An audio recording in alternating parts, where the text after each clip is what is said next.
Introducing first, making his way to the ring from Hell's Kitchen, New York City, weighing in at 275 pounds, this is Bully Ray! Boy, in terms of history, Bully Ray and his opponent tonight in this stretcher match at Hardcore Justice, Mr. Anderson, they have, well, quite a lengthy history, JB. I think just over the course of the past year, the association that they had as the president and vice president, respectively, of Aces and Eights. I guess those would be considered the good times for Anderson and Bully Ray, but things went bad.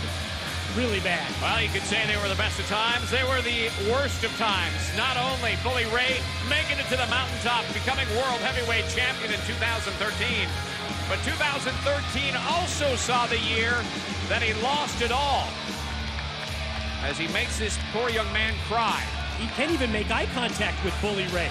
You talk about an intimidating presence, and what we've seen from Bully Ray ever since Mr. Anderson finally rid TNA of Aces and Eights. What we have seen from Bully Ray, it's so difficult to describe.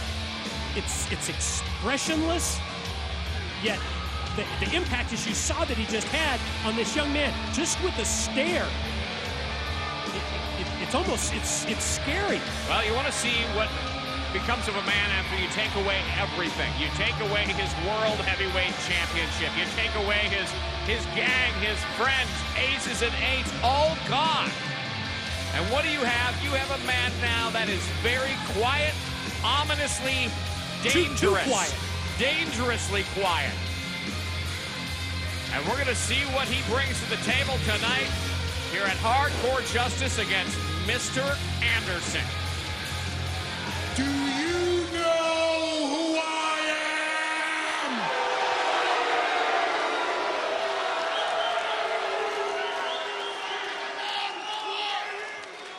I'm Bully Ray.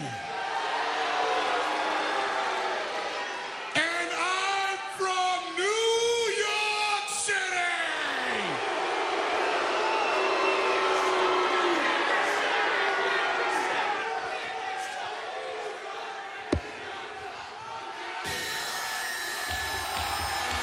And now, introducing his opponent from Green Bay, Wisconsin, this is Mr.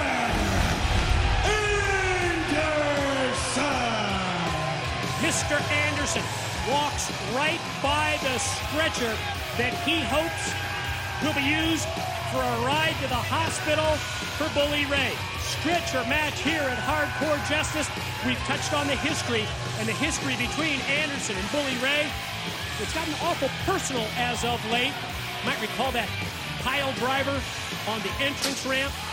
But how about these comments that we've heard for the past month or so from Bully Ray as it pertains to Mr. Anderson's family and the fact that Mr. Anderson's wife is pregnant? It's just, he's not only taking things to a new level of extreme, a new level of violence, but a new level of mental intimidation as well. The kind of verbiage he has used, the very colorful language he has used against Mr. Anderson, really taking things, I dare say, to a whole new level.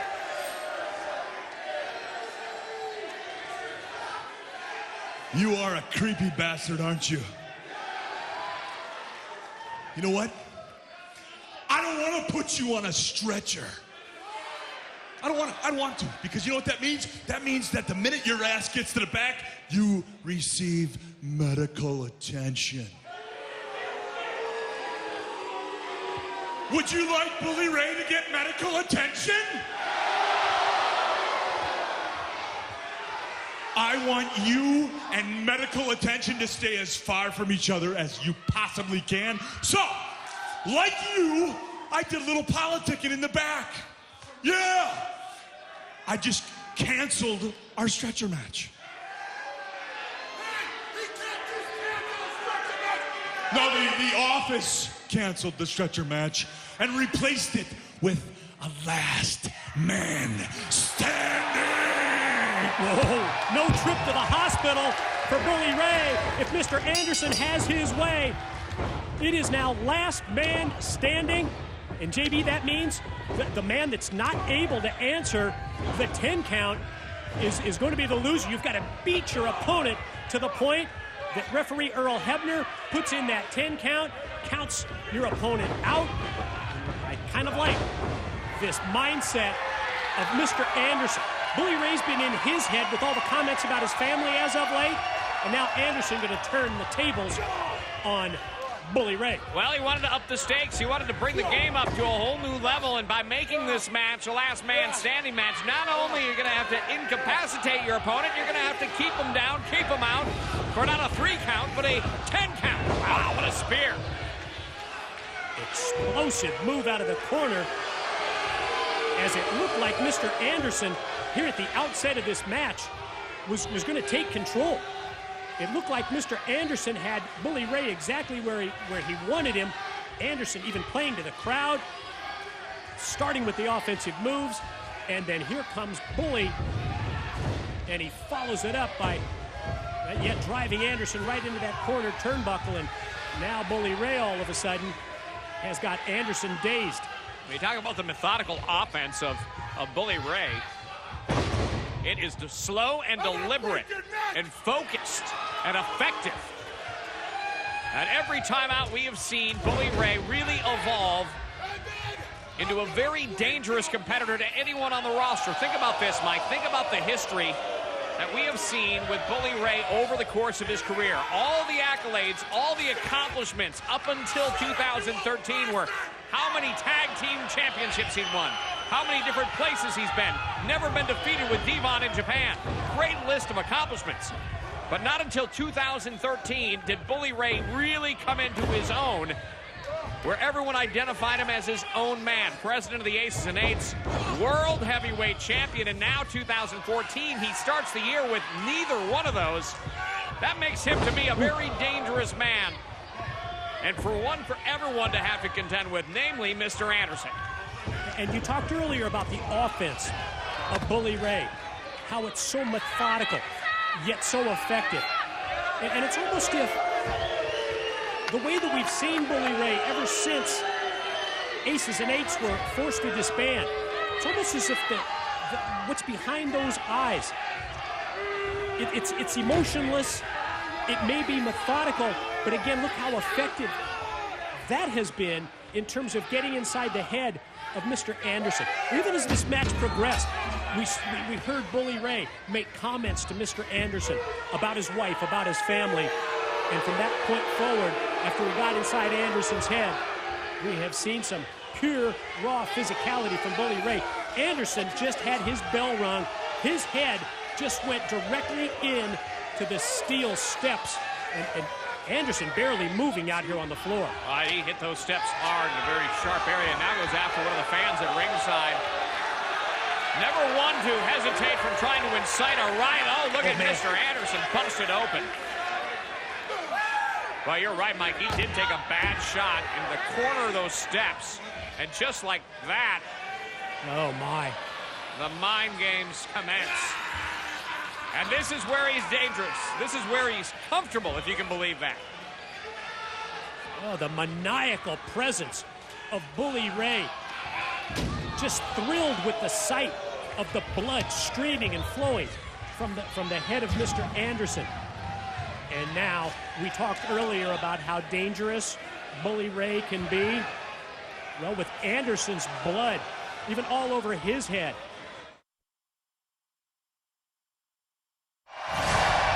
Now you're going to see just how dangerous a man can be.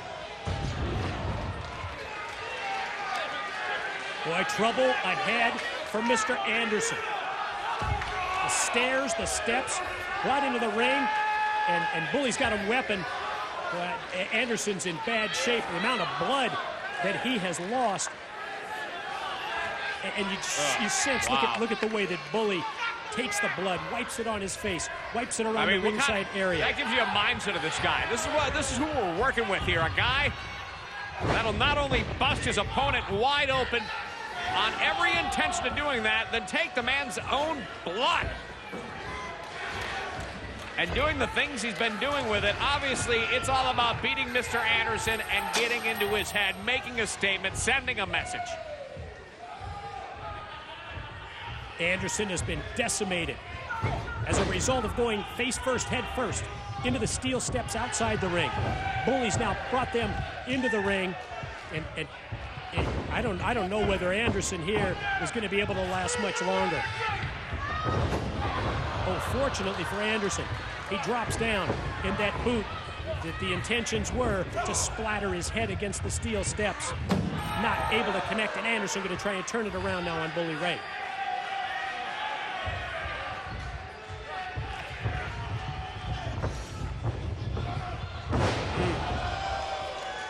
And it's been said before, but when you're in the predicament that Anderson is in right now, as Bully Ray counts for Earl Hebner to count to 10. Right now he's up to 4. He has until 10 to get to his feet. Originally, we anticipated a stretcher match between these two. Mr. Anderson politicking with TNA management, allowing him to have the last man standing match.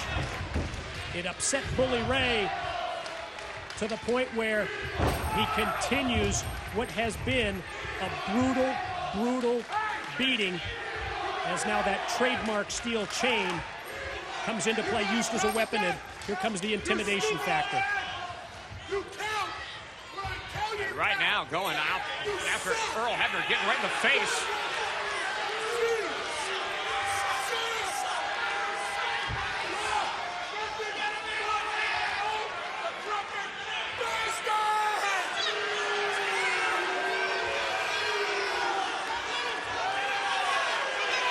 Be careful, Earl.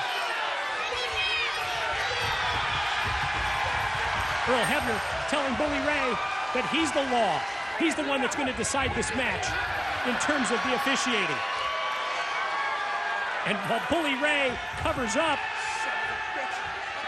he's got no idea that when he turns around, he's going to get dropped with a steel chain clothesline. Now the tables have turned. Mr. Anderson trying to see through the, obviously messes with your vision where he's at right now in his face. But he's able to get himself together, now delivering those shots with the chain.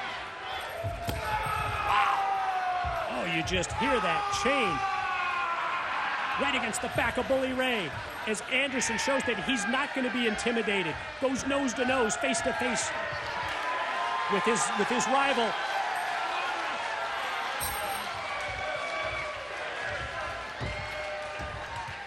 Anderson showing Bully Ray, you want to get crazy, I can get crazy. You want to get extreme, I can get extreme. You want hardcore, I can get hardcore. And now out to the floor, and what does Mr. Anderson have in store for Bully Ray? There is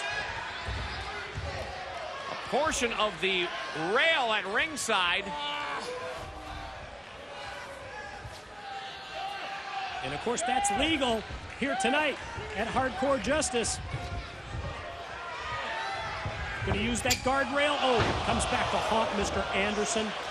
You even saw that he actually kicked. Had so much force on that boot. Look at that. He kicked through one of the actual metal barricades. Just busted right through it.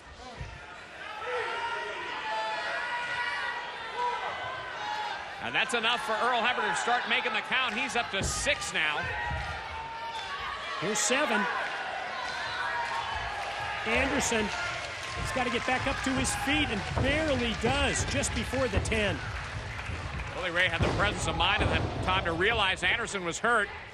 Called for Hebner to start to make the 10 count and nearly got the victory.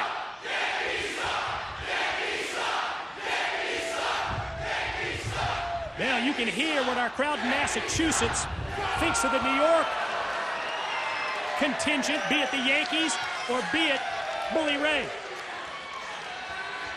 Out of the corner. Oh, I don't know if this is a good move or not for Anderson, but it's effective as he's able to follow through. Bully Ray goes back first into the guardrail. Now here comes Anderson from the top.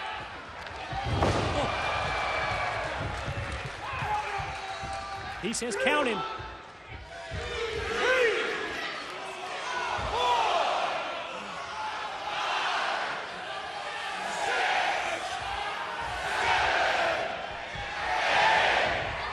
Bully Ray at 9 has to use the steel steps just to get to his feet and to avoid defeat.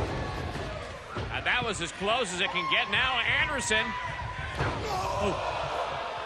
felt like he had the match won, went to the top rope, high risk, no reward. Oh my. Gonna follow up the big corner chop. No, look at this. Look what's below him. Oh, from the top. Suplexes Anderson, not only into the ring, JB, but you saw that Anderson's body came crashing down on that guardrail. The height, the elevation, the force. You want to talk about damage to a back. And the question is, can Anderson answer the 10 count? To his feet miraculously. Now you sense the frustration from Bully Ray at not being able to put Anderson away for the 10 count. Oh my. Contact made in the corner. Earl Hebner goes down. Looked like he was going to go for the Bubba bomb right there. That Bully bomb. Instead, blocked by Anderson, who digs down deep and hits the mic check as Bully Ray's head and face crashes off the steel. Anderson's going to count him out.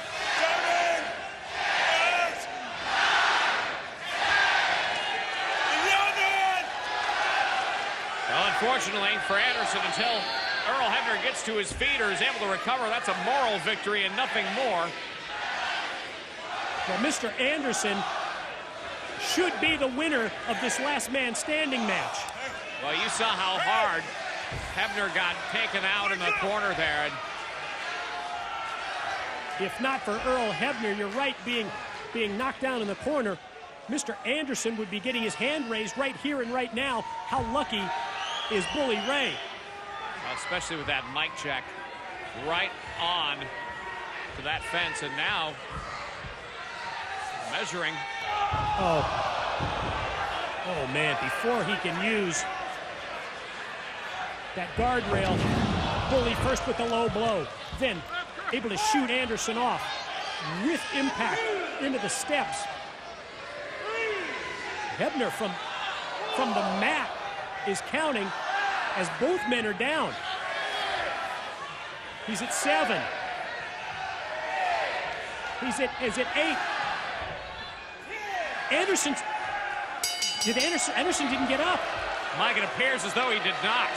The winner of the last man standing match, Bully Ray. The exact level of physicality that we anticipated from these two men, that's what we get at Hardcore Justice. JB, let's go back.